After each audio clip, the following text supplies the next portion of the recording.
Yo me llamo Sebas y estamos en la entrada de nuestro instituto para empezar a enseñaros un poquito cómo es.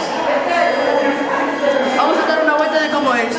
A ver, primero vamos a ir por cafetería, porque aquí tenemos un sitio donde por los recreos podemos comer y pedir bebidas.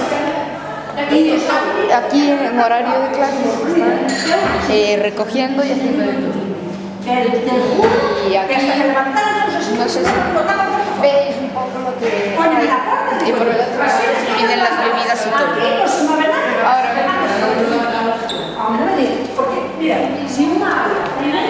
aquí están los baños.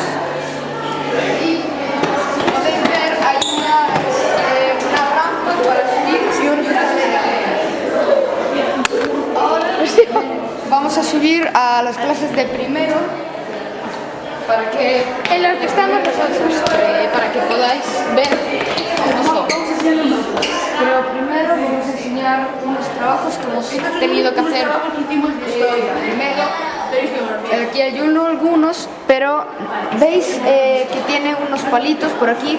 Esos son los puntos para votar cuál es el mejor trabajo. Os vamos a ir enseñando.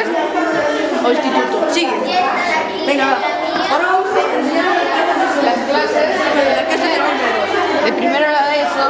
Esta es nuestra clase. Esta es la nuestra. Primero sobre Una profesora de castellano. Y por aquí veis un poco cómo es toda la clase. Y vamos a ir a la de nuestros compañeros.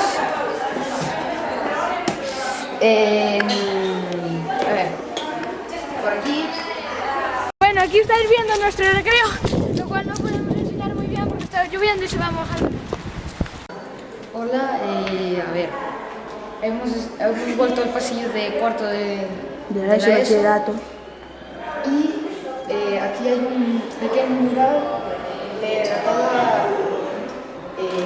una tabla De personajes importantes. Sí, con nombres de personas importantes. Y aquí detrás hay un mural de las letras. Este de aquí está roto, pero todos los demás son el alfabeto con unos animales con la primera letra. Por ejemplo, la V, la vaca.